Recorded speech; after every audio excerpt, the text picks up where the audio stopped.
आज नगर में धूम मचो है, आज नगर में धूम मचो है। अरे मचो है भारी हल्ला रे, अरे मचो है भारी हल्ला रे। अरे पुलिस के घर जन्म भयो है, सुंदर सोई लल्ला रे।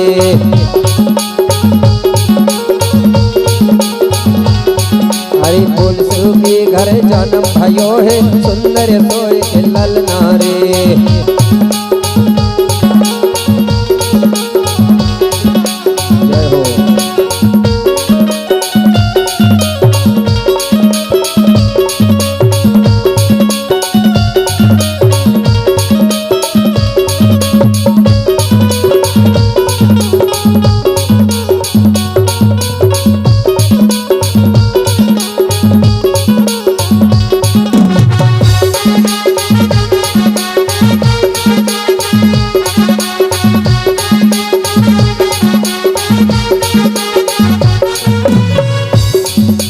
गली गली वर गाँव शहर में, गली गली वर गाँव शहर में। अरे मचो है भारी हल्ला रे। अरे पुलिस के घर जन्म भयो है, सुंदर सोई के लल्ला रे।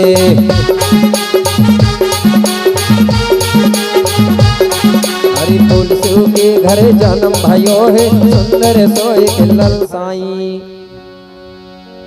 और संग रानी के तुर तई धाई, तुरंत तैयार हो गई सखी सहेली और कहने लगी ठीक है रानी चलो हम तैयार हैं।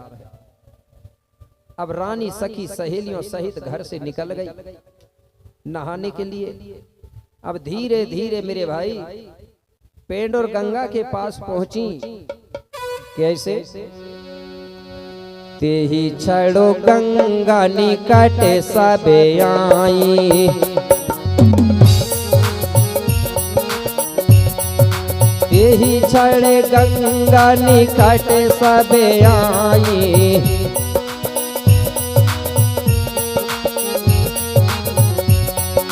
निर्मल जल को देख हर साई, निर्मल जल को देख हर साई। आगे मोती रावण कहे समझाए,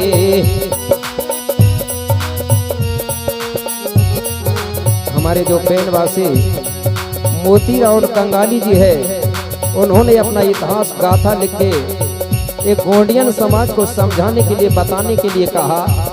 इसलिए मैं कह रहा हूं मोती रावण कहे समझाइए, अबे सुनो सगा जनो ध्यान लगाए, अबे सुनो सगा आगे ध्यान लगाए। मोती रावण कहे समझाए। अब रानी वहां पहुंची, वहां जाके देखी तो गंगा जी में सुंदर जल भरा हुआ था, पानी एर। उस सुंदर जल को देखकर सखी सहेली बड़ी खुश भई, रानी भी बड़ी प्रसन्न भई। रानी कहने लगी बहन अब स्नान करो। सखी सहेली गंगा जी के किनारे में बैठ गई और नहाने लगी। रानी खड़ी होके देख रही है। सखी सहेली कहने लगी रानी आप क्यों नहीं नहा रही हो? बोले बहन मैं तो बीच गंगा जी में जाके डूब डूब के नहाऊंगी, डुबकी लगा लगा के, तैर तैर के। सखी सहेली कहने लगी रानी गहरी होगी, किनारे में तुम बैठ के नहा लो। नहीं बोले मुझे तैरना आता है, मैं तैर के निकल जाऊंगी, लेकिन मैं बीच धार में जाके डुबकी लगा लगा के नहाऊंगी।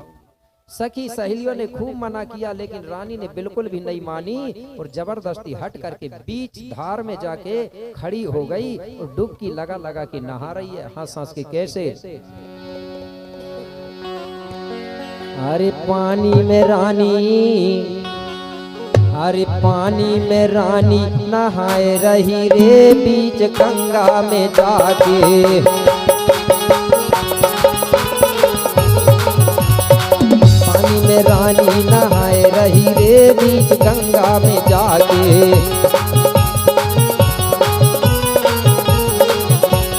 गंगा में जाके, हाँ गंगा में जाके, गंगा में जाके, हाँ गंगा में जाके। ओ पानी में रानी नहाए रही रे बीच गंगा में जाके।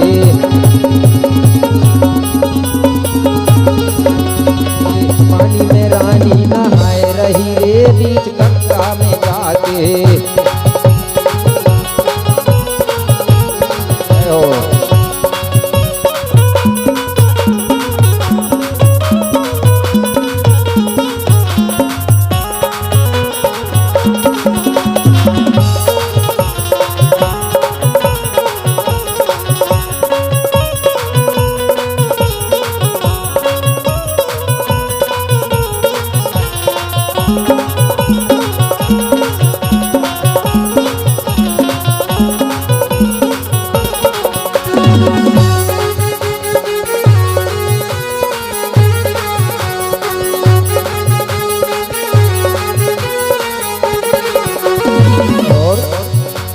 गंगा बीचो जा रानी नहाए रही।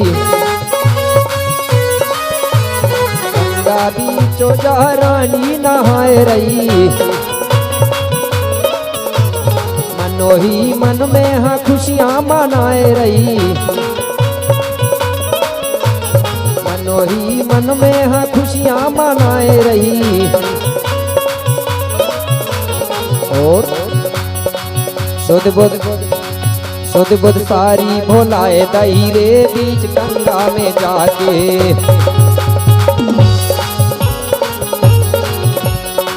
शुद्ध बुद्ध सारी भोलाए दही रे बीच गंगा में जाके।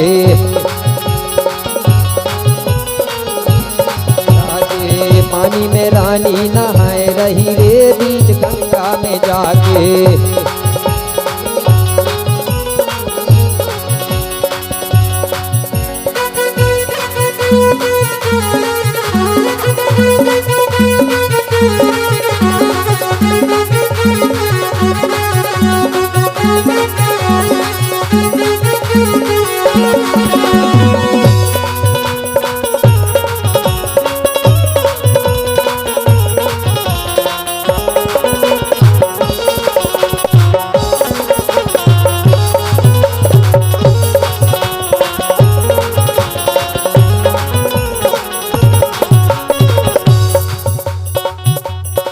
पानी में रानी नहाए रही रे बीच गंगा में जाके।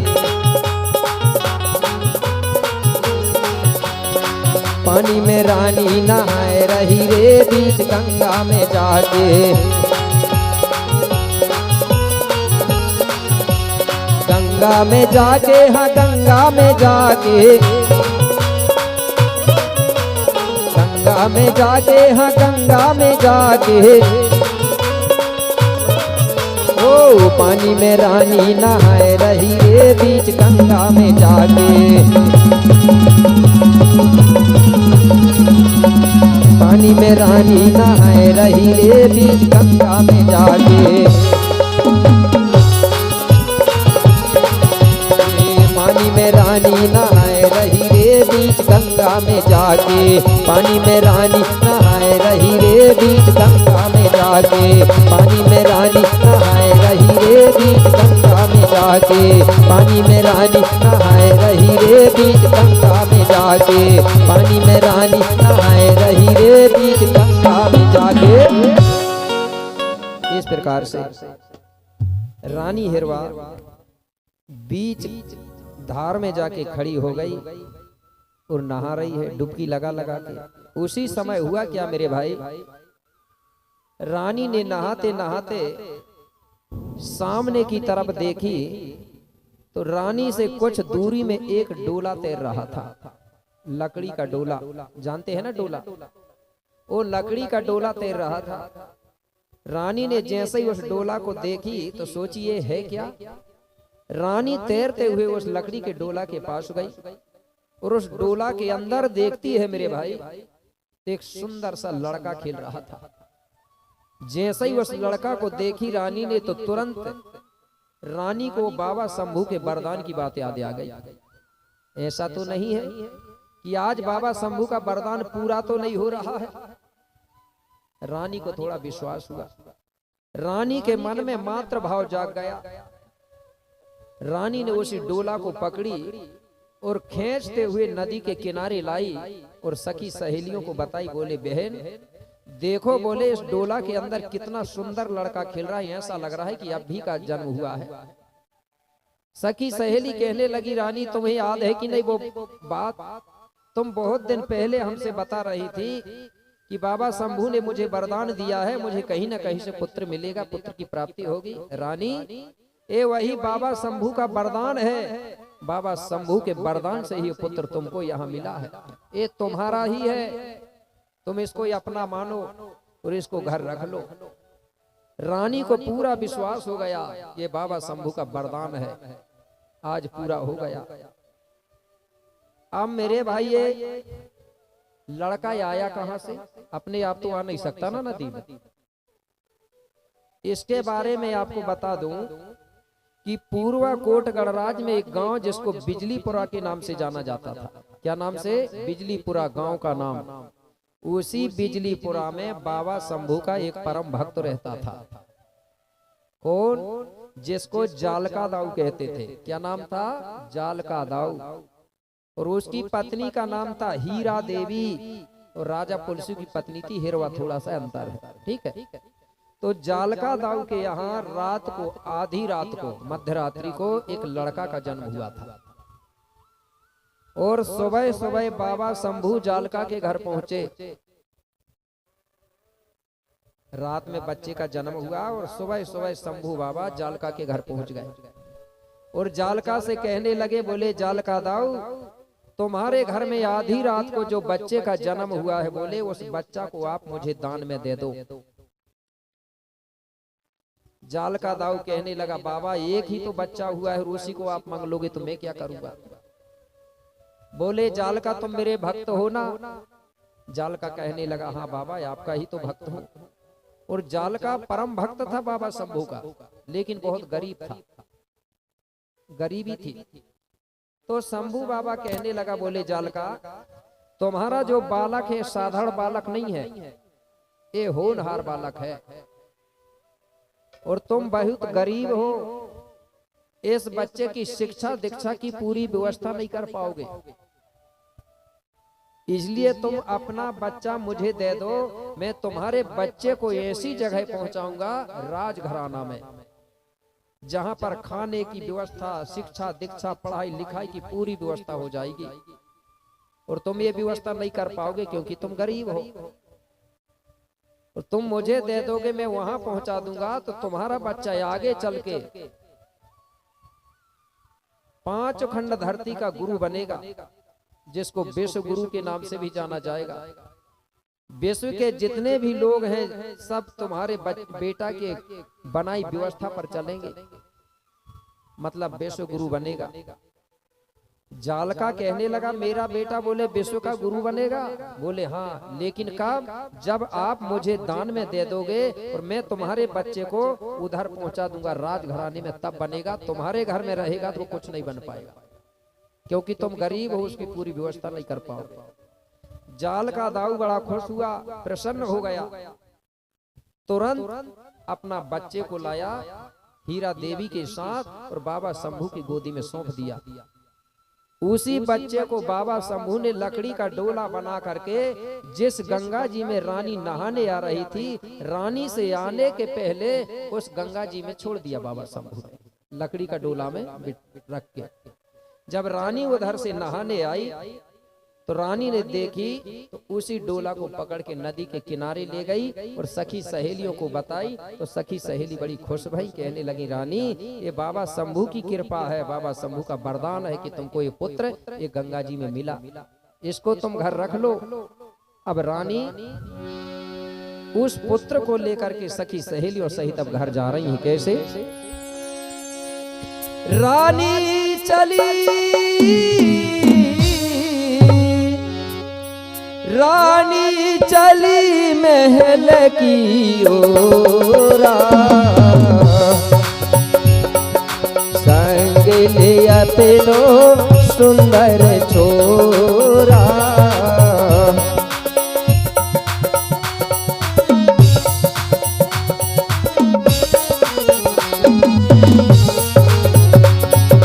संग लिया पेलो सुंदर छोरा, रानी चली महल की ओरा। रानी सखी सहेलियों सहित उस सुंदर से बच्चे को लेकर घर पहुंची। वहां जाकर के राजा से सारा समाचार सुनाई। राजा बड़ा खुश हुआ, कहने लगा रानी मैं कह रहा था ना कि बाबा शंभू का वरदान कभी फेल नहीं होता। देखो आज बोले बाबा शंभू की कृपा से हमको पुत्र मिल गया। राजा ने पूरा कोटगढ़ राज में बात बता दिया कि हमको पुत्र मिला है, पुत्र मिला है। किसी को बता दिया जन्म लिया है। दोनों प्रकार से बात फैल गई। इसलिए आज भी किसी के घर में बेटा बेटी जन्म होते हैं ना, तो आज भी कुछ क्षेत्र में बोलते हैं लड़का मिला है करके। बोलते हैं कि नहीं बोलते? लड़की मिलती लड़की मिली है, टूरा मिला है टूरी मिली है, ये आज भी बोलते हैं। तो राजा ने किसी को बता दिया मिला है, किसी को बता दिया जन्म लिया है। इस प्रकार से पूरा कोटगढ़ राज में राजा रानी ने डिंडोरी पीट दिया, मतलब सबको खबर दे दिया। कैसे? अरे गली गली और गांव शहर में, अरे मच गया भारी हल्ला रे। कैसो हल्ला मच गया भाई? अरे पुलिस के घर जन्म भाइयों है सुंदर सोए के लल्ला रे।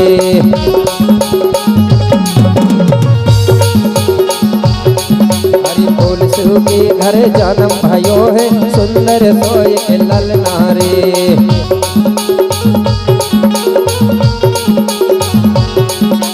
गली गली और गाँव शहर में, गली गली और गाँव शहर में, अरे मचो है भारी हल्ला रे।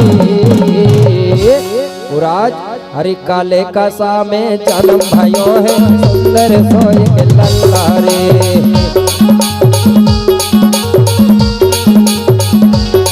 हरे काले कसा में जन्म भाइयों है सुंदर सोए के लल्ला रे।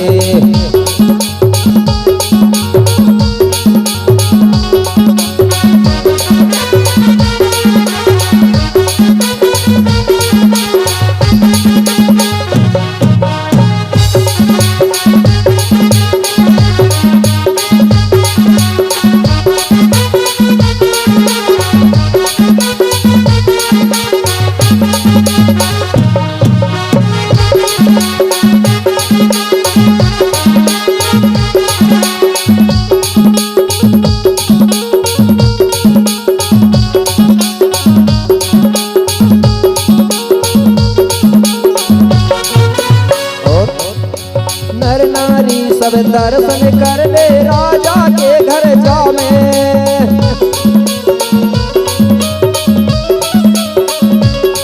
अरे नर नारी सब दर्शन कर ले राजा के घर जावे।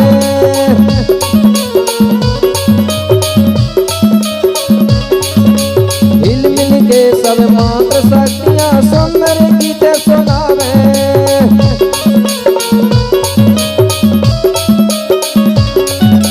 हिल मिल के सब मात्र शक्तियां सुंदर गीत सुनावे।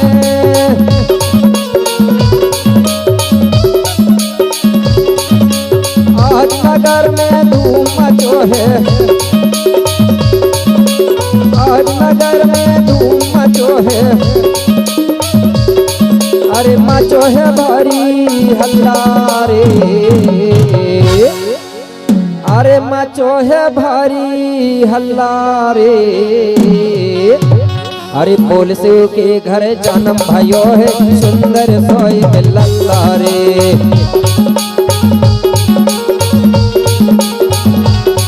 अरे बोल शिव के घर जन्म भयो है सुंदर सोई लल्ला रे।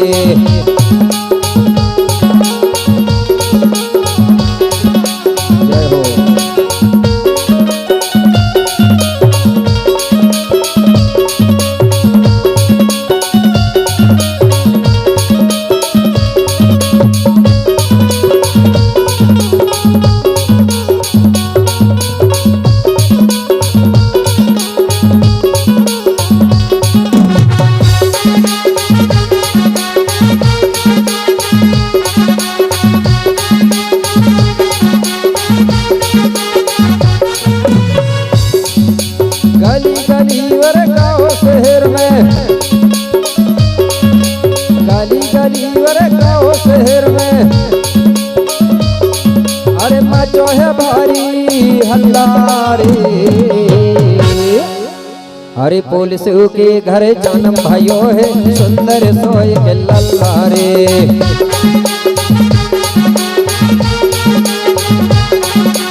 पुलिस के घर जन्म भयो है सुंदर सोई के लल्ला रे। पुलिस के घर जन्म भयो है सुंदर सोई के लल्ला रे। पुलिस के घर जन्म भयो है सुंदर सोई के लल्ला रे। पुलिस के घर जन्म भयो है सुंदर सोई के लल्ला रे। बहुत बहुत धन्यवाद। एक बार हमारी गोंडवाना की राजकुमारी नाच रही तो उनके लिए जोरदार ताली से सम्मान। बहुत बहुत धन्यवाद। तो इस प्रकार से राजा पुलसिव ने पूरा कोटगढ़ राज्य में ये बता दिया। पूरा कोटगढ़ राज्य में ये खबर फैल गई कि राजा पुलसिव के घर में पुत्र का जन्म हुआ है, पुत्र का जन्म हुआ है।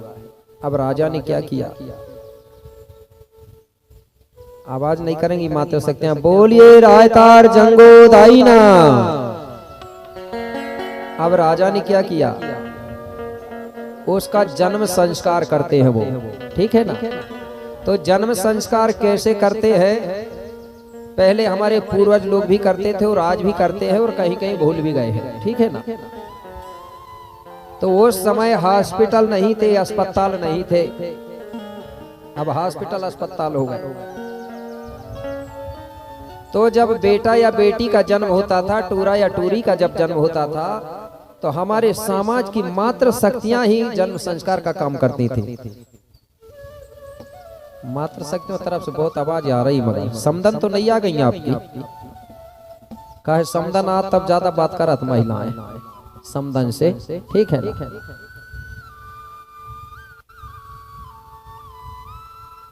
क्या है वो बात बताने जा रहा हूं मैं कि पहले हमारे लोग जन्म, जब किसी के घर में बेटा या बेटी का जन्म होता था तो संस्कार कैसे करते थे, वो मुख्य चीज बता रहा हूं।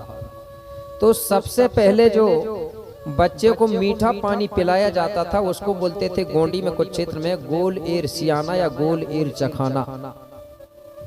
समझती है? सबसे पहले बच्चे को शहद और पानी मिला के चटाया जाता था। जानती है कि नहीं मात्र शक्ति?